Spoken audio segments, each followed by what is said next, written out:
Hello అండి, అందరికీ నమస్కారం. Welcome back to our channel చిన్నక్కతో కాసేపు. అందరు ఎలా ఉన్నారండి? నేనైతే చాలా బాగున్నాను. మీరందరూ కూడా బాగుండాలని మనస్ఫూర్తిగా కోరుకుంటూ ఈరోజు వీడియోలోకి వెళ్ళిపోదామా? మనం ప్రీవియస్ వీడియోలో పిల్లలకు హల్లులు ఒత్తులు నేర్పిస్తున్నాం కదండి. అవి ఆల్రెడీ ఇంకా 2 వీడియోస్ కూడా ఉన్నాయి. అంటే కా నుండి మనము నా ఒత్తు వరకు నేర్పించామండి. ఈరోజు మరికొన్ని ఒత్తులు పిల్లలకు నేర్పిద్దామండి.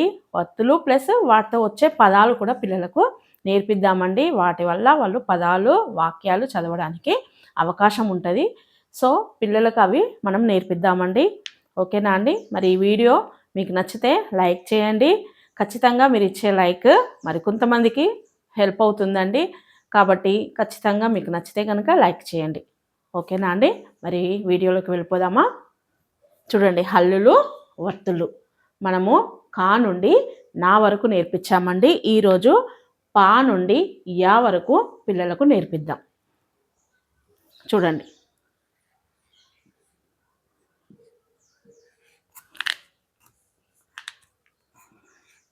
పాకు పావొత్తు. పావొత్తు ఇలా పైకి ఉంటుందండి.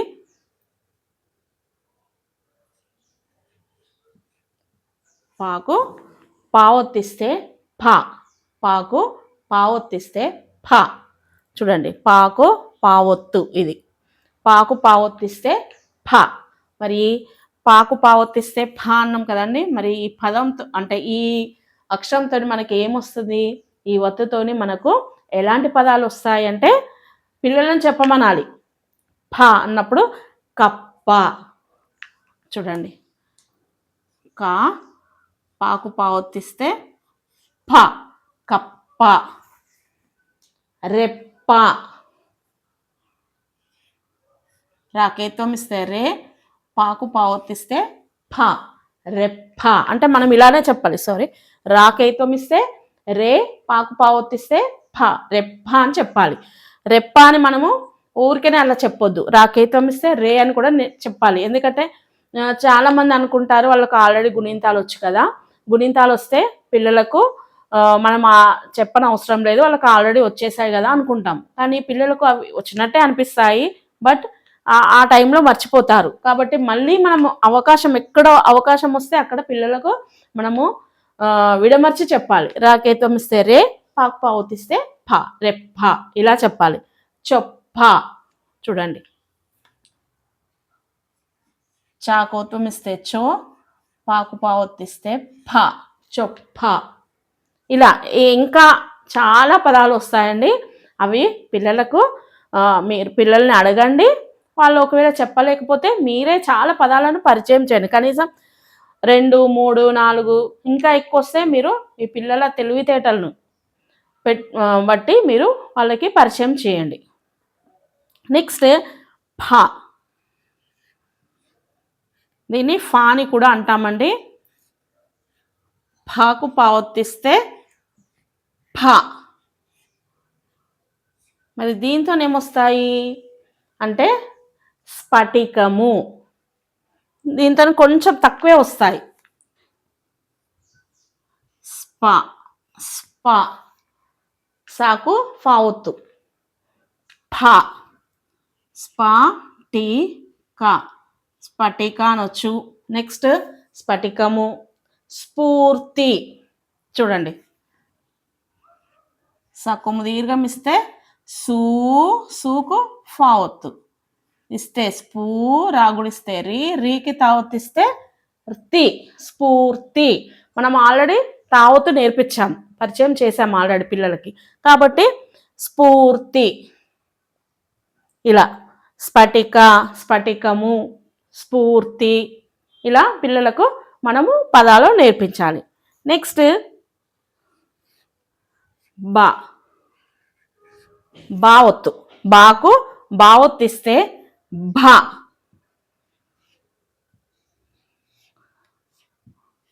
బాకు బావొత్తిస్తే భ.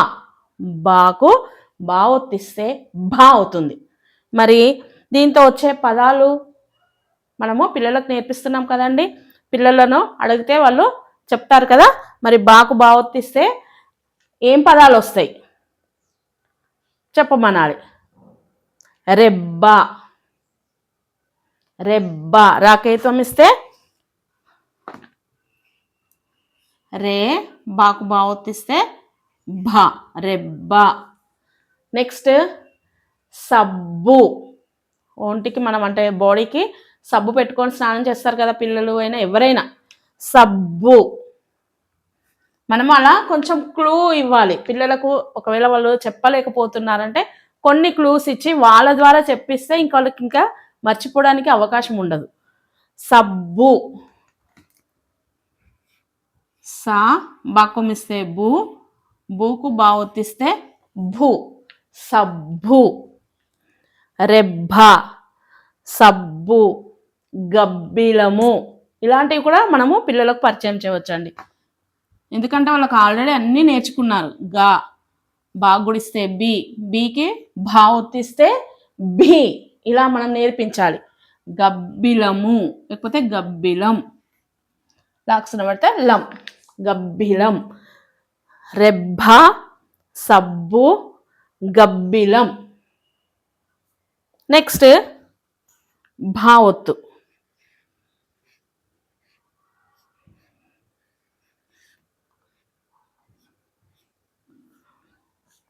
చూడండి, బాకు భా ఒత్తిస్తే భా, భాకు భా ఒత్తిస్తే భా, బాకు బా ఒత్తిస్తే భా. మరి భాతోనొచ్చే పదాలు ఏముంటాయి? విదర్భ. వాగుడిస్తే వి, దా, రాకు భా ఒత్తిస్తే భ, విదర్భ. నెక్స్ట్ గర్భిణి. ఇలాంటి పదాలు నేర్పించవచ్చా అని అనుకోవద్దు. మనకు పిల్లలకి ఇవన్నీ టెక్స్ట్ బుక్లో వస్తూనే ఉంటాయి. వాళ్ళు ఏది చెప్పినా రాసే కెపాసిటీ అనేది పిల్లలకు ఉండాలి కాబట్టి ఖచ్చితంగా నేర్పించవచ్చండి. గర్భిణి. భావత్తు. నా గుడిస్తే ని, గర్భిణి.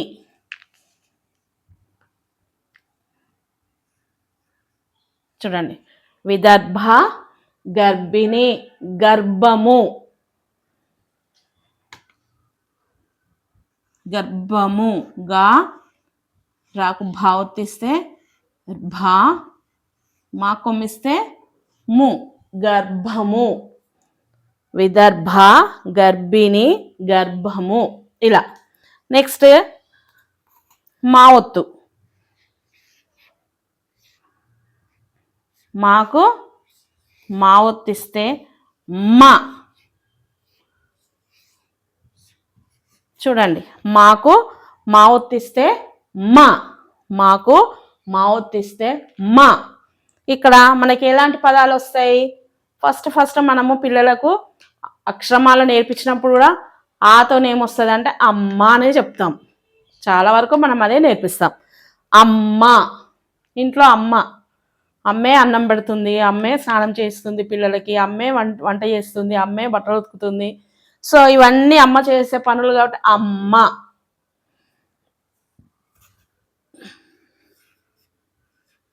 మాకు మా ఒత్తు అమ్మ. నెక్స్ట్ బొమ్మ. పిల్లలు బొమ్మలతో ఆడుకుంటారు. ఓకేనా అండి? పిల్లలు బొమ్మలతో ఆడుకుంటారు. మరి బొమ్మతో ఆడుకున్నప్పుడు అది రాయడం కూడా రావాలి కదా పిల్లలకి.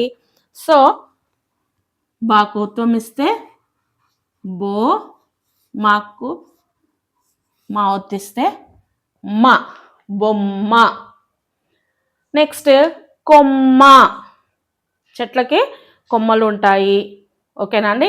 వాటికి ఎన్ని కొమ్మలు ఉంటే అన్ని పువ్వులు వస్తాయి, కాయలు వస్తాయి. పిల్లలకు చెట్లు చూపెట్టి, ఒక చెట్టును చూపెట్టి కొమ్మ ఎలా ఉంటుందో చెప్పొచ్చు. ఆ కొమ్మ అనేది ఎలా రాయాలి? చెట్లకు కొమ్మలు ఉంటాయి ఖచ్చితంగా. మరి ఆ కొమ్మ అనేది ఎలా రాయాలి? కో, కాకోత్వం ఇస్తే కో, మాకు మా ఒత్తిస్తే మా, కొమ్మ. చూడండి, అమ్మ, బొమ్మ, కొమ్మ. కాకోత్వం ఇస్తే కో, మాకు మా ఒత్తిస్తే మా. కొమ్మ ఇలా చెప్పాలి పిల్లలకు. ఇవి నెక్స్ట్ యా.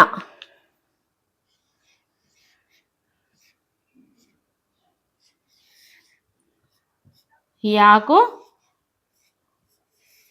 యావత్తు, యావత్తిస్తే యా. యాకు యావత్తిస్తే యా. ఇక్కడ మావత్తు యావత్తు డిఫరెంట్గా ఉంటాయి. మా చిన్న సున్నా, యా పెద్ద సున్నా.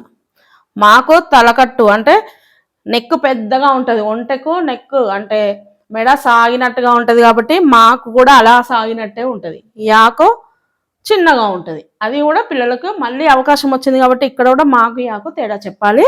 యాకు యావత్తిస్తే యా, యాకు యావత్తిస్తే యా. మరి యాతో ఏం పదాలు వస్తాయి? కొయ్య,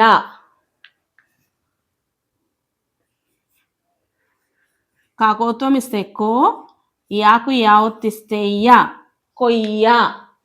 చెయ్యి,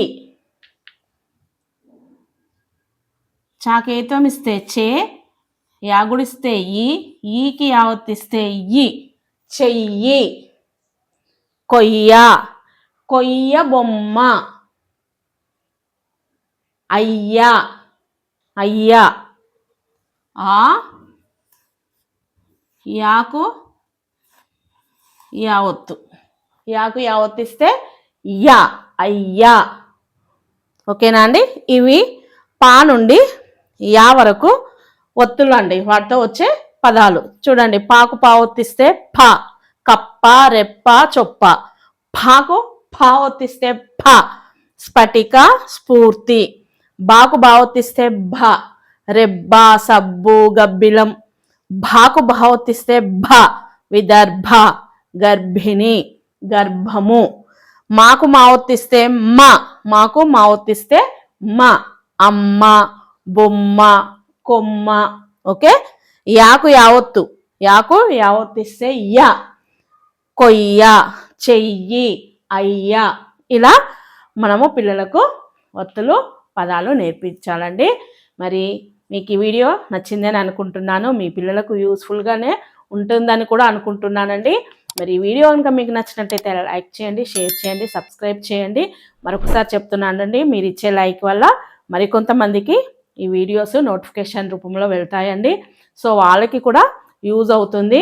కాబట్టి మీరు ఖచ్చితంగా మీకు నచ్చితే లైక్ చేయడం మాత్రం మర్చిపోకండి. చూస్తే లైక్ చేయండి ఖచ్చితంగా. ఓకేనా అండి? మరి మీకు ఈ అంటే ఎక్కువ డబ్బు ఖర్చు కాదు, కొన్ని నిమిషాలలోనే వీడియోస్ చూడొచ్చు, మీరు మీ పిల్లలకు నేర్పించవచ్చు. ఓకేనా అండి? మరి మిగతా ఎంతోమంది పిల్లలు మీ వల్ల కూడా నేర్చుకోగలుగుతారు. మీరు ఇచ్చే లైక్ వల్ల మరికొంతమంది పిల్లలకు కూడా ఇది వెళ్తుంది, వాళ్ళు కూడా నేర్చుకోగలుగుతారు. సో ఇది మీరు లైక్ చేయండి. మరి ఇలా నేను ఇంకా ముందుకు వెళ్ళడానికి అవకాశం ఉంటుంది. ఇంకా మీరు ఇచ్చే లైక్స్ వల్ల ఇంకా కొంతమంది చూస్తారు, అవి ఇంకా కొంతమందికి ఉపయోగపడతాయంటే నేను కూడా ఇంకా పిల్లలకు ఏం నేర్పించాలి, ఇంకా ఏ విధంగా నేర్పించాలి అది అనేది నేను కూడా నేర్చుకుంటాను. నేర్చుకొని వీడియోస్ చేయడానికి నాకు కూడా అవకాశం ఉంటుందండి. మరి ఖచ్చితంగా మీరైతే ఈ వీడియోస్ చూడండి, మీ పిల్లలకు నేర్పించండి. ఒకవేళ మీకు అవకాశం లేకపోతే మీకు ఫ్రెండ్స్ ఉంటారు కదండి, రిలేటివ్స్ ఫ్రెండ్స్ ఉంటే వాళ్ళకు చెప్పండి, వాళ్ళైనా నేర్చుకోవడానికి అవకాశం ఉంటుంది. ఓకేనా అండి? లేదంటే మీ ఇంటి ప్రక్కన వాళ్ళకైనా చెప్పండి. ఎవరికైనా అవకాశం ఉంటే వాళ్ళు నేర్చుకుంటారు. సో మరొకసారి చెప్తున్నా అండి, వీడియో నచ్చితే లైక్ చేయండి, షేర్ చేయండి, సబ్స్క్రైబ్ చేయకుండా ఉండకండి. మరొక మంచి వీడియోతో మీ ముందుంటానండి. బాయ్ అండి.